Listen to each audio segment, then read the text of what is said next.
আজ কৈডম নামক সিরিজটি বর্ণনা করতে যাচ্ছি, যেখানে ৮টি পর্বে ৮টি ভিন্ন রহস্যময় ঘটনা দেখানো হয়েছে, যেগুলো কোরিয়ান বিভিন্ন মান্যতা ও রূপকথা হতে অনুপ্রাণিত। চলুন শুরু করা যাক। গল্পের শুরুতে কাই নামের একজন মেয়েকে ক্লাসরুমে দেখা যায়। তার সামনের সিটের উপর ফুল রাখা ছিল, কারণ সেই শিক্ষার্থীর মৃত্যু হয়েছিল।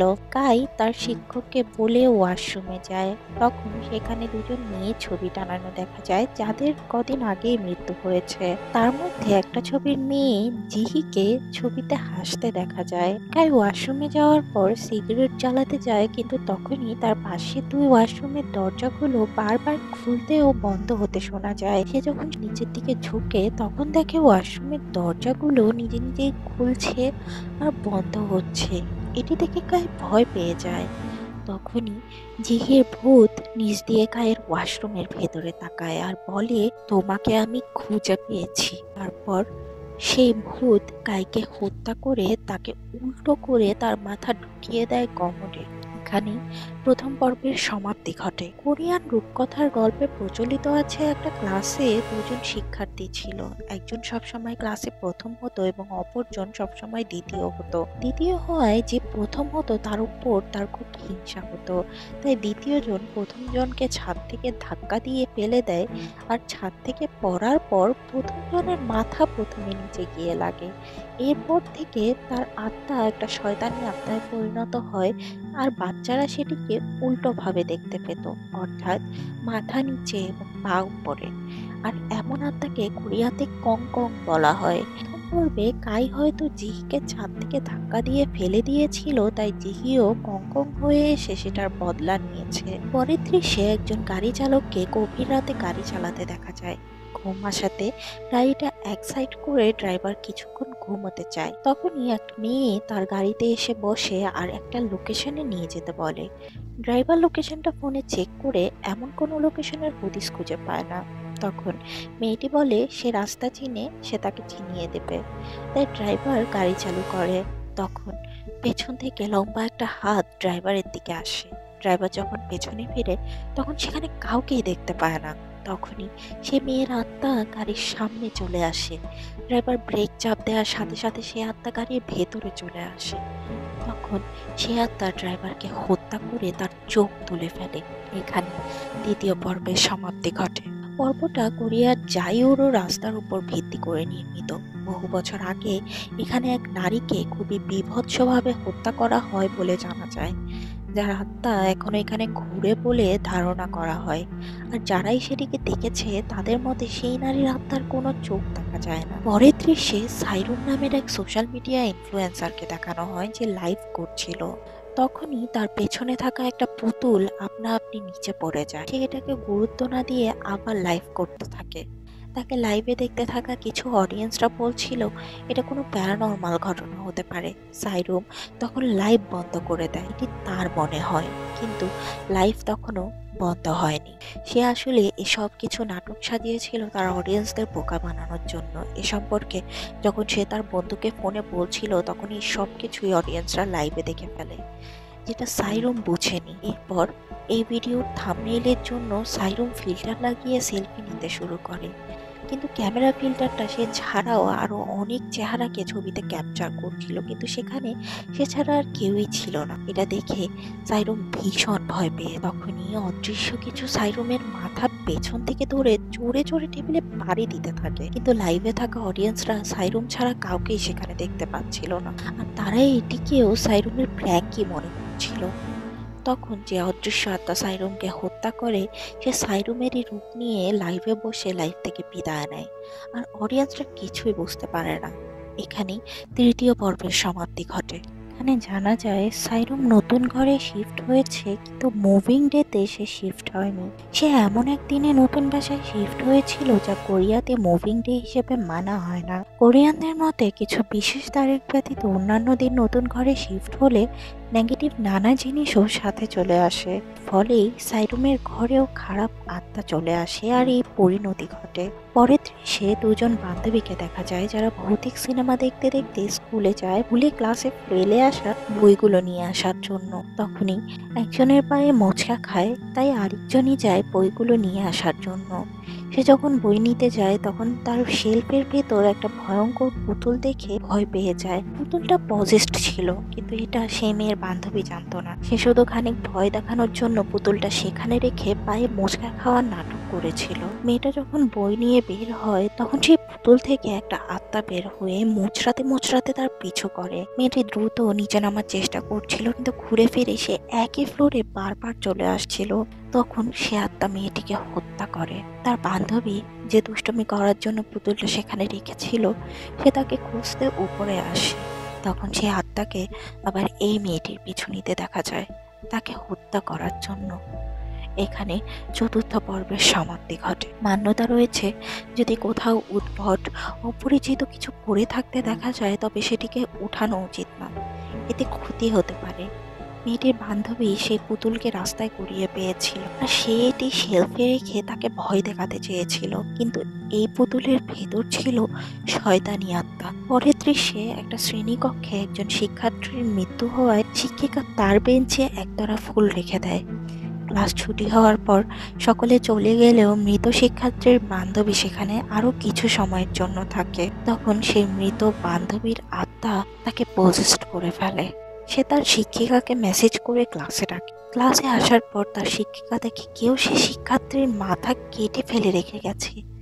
আর সে আত্মা সামনে এসে বলে, এই মেয়ের পা আমার শরীরের সাথে অ্যাডজাস্ট হচ্ছে না, তাই আমি আপনাকে এখানে ডেকেছি যেন আমি আপনার পা নিতে পারি। সে শিক্ষিকাকে মেরে তার পা নিয়ে তার শরীরের সাথে লাগিয়ে সেখান থেকে চলে যায়। এখানেই পঞ্চম পর্বের সমাপ্তি ঘটে। জাপানি একটা গল্প অনুযায়ী এক নারীর রাস্তায় অ্যাক্সিডেন্ট হওয়াতে তার শরীরের অর্ধেক কাটা পড়ে যায়, আর সে বাকিদের কাছ থেকে দৌড়ে দৌড়ে শরীরের বাকি অংশ খুঁজতে থাকে। হতে পারে গল্পের আত্মা যে মেয়েটির, তার মৃত্যুও এভাবেই হয়েছে। পরের দৃশ্যে লিফটে একটা ছেলেকে উদ্ভট আচরণ করতে দেখা যায়। ছেলেটা জোরে কানে হাত দিয়ে বসে পড়েছিল। হঠাৎ ভয় পেয়ে সে এক সাইড হয়ে যায় এবং হঠাৎই তার মৃত্যু ঘটে। এরপর দুজন পুলিশ অফিসার সেখানে ইনভেস্টিগেশনের জন্য আসে আর ছেলেটির লাশকে খুব বাজে অবস্থায় সেখানে দেখতে পায়। একজন এসে তাদের জানায় ছেলেটা মৃত্যুর আগে সোশ্যাল মিডিয়ায় পোস্ট করেছিল যে আজ রাতে সে লিফট গেম খেলতে যাচ্ছে। সে পোস্টে এই গেমের সব রুলও লেখা ছিল। পুলিশ অফিসার রাতে সেখানে যায় গেমটা টেস্ট করে দেখার জন্য। রোডের কিছু নাম্বার অনুযায়ী লিফটকে উপরে আর নিচে নিয়ে যাওয়ার কথা লেখা ছিল। এসব করার পর শেষে যখন সে 4 প্রেস করে তখন দরজা খোলার পর ভীষণ অন্ধকার দেখা যায়। হঠাৎই সেখানে আয়না তৈরি হয়ে যায় আর পুলিশ অফিসার নিজেকেই সেখানে দেখে ভয় পেয়ে যায়। এই গেমের রুল ভাঙার জন্য সে 2 নাম্বার চাপ দিতে চায়, যা রুলের মধ্যে লেখাই ছিল না, কিন্তু তার আগেই অদৃশ্য কিছু এসে 10 নাম্বার চেপে দেয়। অর্থাৎ এখন এই গেম কোনো অদৃশ্য আত্মা পরিচালনা করছে। 10 নাম্বার ফ্লোরে পৌঁছানোর পর সে লিফটে হঠাৎ একটা মেয়ের আত্মাকে দেখা যায়, যে পুলিশ অফিসারকে বলে 1 নাম্বারে চাপ দিতে, কিন্তু পুলিশ অফিসার ভয়ে কোনো রেসপন্স করে না। সে আত্মা ভাবে পুলিশ অফিসার হয়তো তাকে দেখতে পাচ্ছে না, তাই সে লিফট থেকে বের হয়ে যাচ্ছিল। কিন্তু পুলিশ অফিসার তার সাথে কথা বলতে গেলে আত্মাটা বুঝতে পারে পুলিশ অফিসার তাকে দেখতে পাচ্ছে, তাই সে থেমে যায় আর লিফটের দরজা বন্ধ হয়ে যায়। এরপর আত্মাটা পুলিশ অফিসারের দিকে তাকায়। ভয়ঙ্কর সেই চেহারা দেখে পুলিশ অফিসার সেই ছেলেটার মতো ভয়ে এক সাইডে চলে যায়। সেই আত্মা পুলিশ অফিসারের মাথা ধরে জোরে জোরে বাড়ি দিতে থাকে, কিন্তু সিসিটিভিতে কোনো আত্মাকে দেখা যাচ্ছিল না। সেই পুলিশ অফিসারের লাশ খুব খারাপ অবস্থায় পড়ে থাকে। এখানে ষষ্ঠ পর্বের সমাপ্তি ঘটে। এটি কোরিয়ার জনপ্রিয় কিংবদন্তি দ্য এলিভেটর গেম বা এলিভেটর টু অ্যানাদার ওয়ার্ল্ডের ধারণা থেকে প্রভাবিত হতে পারে। এই কাহিনীগুলোতে বলা হয় নির্দিষ্ট সংখ্যক তলায় লিফটের মাধ্যমে অন্য জগতে প্রবেশ করা যায় এবং ভুল করলে বিপদের সম্মুখীন হতে হয়। এছাড়া গুইসিন বা প্রতিশোধপরায়ণ আত্মা কোরিয়ান ভৌতিক গল্পে প্রায়ই দেখা যায়, যারা লিফটের মতো ছোট ও সংকীর্ণ জায়গায় মানুষকে ফাঁদে ফেলে। এটি কোরিয়ান জনপ্রিয় হরর সংস্কৃতির একটি সাধারণ থিম, যেখানে লিফটকে ভয় এবং অসহায়ত্বের প্রতীক হিসেবে ব্যবহার করা হয়। পরের দৃশ্যে 3 জনের একটা পরিবারকে দেখানো হয়, এক দম্পতি এবং তাদের ছেলে। স্ত্রী ছেলেকে নিয়ে কিছুদিনের জন্য মায়ের বাড়ি বেড়াতে চলে যাচ্ছিল। যাওয়ার আগে সে তার স্বামীকে বলে আশেপাশের ঘরগুলোতে কয়েকদিন অনেক মৃত্যু ঘটছে, তারা তাদের ঘরের বাইরে রক্ষা কবচ নকশা লাগায়নি, তাই সে তার স্বামীকে তাদের ঘরে থাকা রক্ষা কবচ নকশা সরাতে নিষেধ করে। এটি সকল প্রকার নেগেটিভিটি থেকে রক্ষা করে বলে মনে করা হয়। এর কয়দিন পর তার স্বামী ড্রিঙ্ক করে ঘরে আসে। সে হঠাৎই সেই নকশাটাকে উপড়ে ফেলে। সে দেখতে চাইছিল এতে কি এমন ক্ষতি হবে। এরপর সে গিয়ে ঘুমিয়ে পড়ে। মধ্যরাতে দেখা যায় বাইরে থেকে ঘরের ভেতর আর ঘরের দেয়াল দিয়েও রক্ত আসছে, আর সিলিং থেকে কিছু রক্তের ফোঁটা তার গালের উপর এসে পড়ে। তখন তার ঘুম ভেঙে যায়, আর এত রক্ত দেখে সে ভয় পেয়ে যায়। তখনই একটা অদ্ভুত শয়তানি রূপ সেখানে আসে আর তাকে হত্যা করে। এখানে সপ্তম পর্বের সমাপ্তি ঘটে। এটি বিশেষ করে কোরিয়ান সংস্কৃতির সেই বিশ্বাসের উপর ভিত্তি করে তৈরি, যেখানে দরজা বা প্রবেশপথকে অতি প্রাকৃতিক জগতের সাথে সংযোগকারী স্থান হিসেবে ধরা হয়। কোরিয়ান লোককাহিনী অনুযায়ী অনাকাঙ্ক্ষিত আত্মারা বা ভূতেরা অনেক সময় দরজার কাছাকাছি আসে এবং এখান থেকে তাদের ভয়ানক প্রভাব শুরু হয়।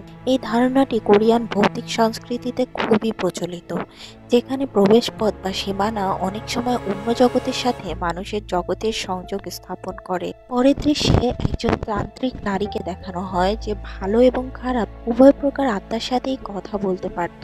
নারীটি একটা বাচ্চাকে আটকে রেখেছিল আর অনেক দিন পর পর বাচ্চাটাকে খাবার দিত যেন সে অন্তত জীবিত থাকে। সেই বাচ্চার ওপর একটা তন্ত্র সাধনা করতে চাইছিল। এর জন্য সে বাচ্চাটিকে পরিবার থেকে আলাদা করে এই অবস্থায় রাখে। সে বাচ্চাটিকে তখন বলি দিবে যখন বাচ্চাটি প্রায় মরার মতো অবস্থা হবে। এর ফলে বাচ্চাটির আত্মা তার গোলামে পরিণত হবে। এরপর নারীটি একটা রিচুয়াল করে জানতে পারে বাচ্চাটা কখন মরবে। সে এর ঠিক একদিন আগে বাচ্চাটাকে হত্যা করার পরিকল্পনা করে। সে এমনটাই করে। তখন বাচ্চাটার আত্মা নারীটিকে পজেসড করে ফেলে আর নারীটা আরো শক্তিশালী হয়ে ওঠে।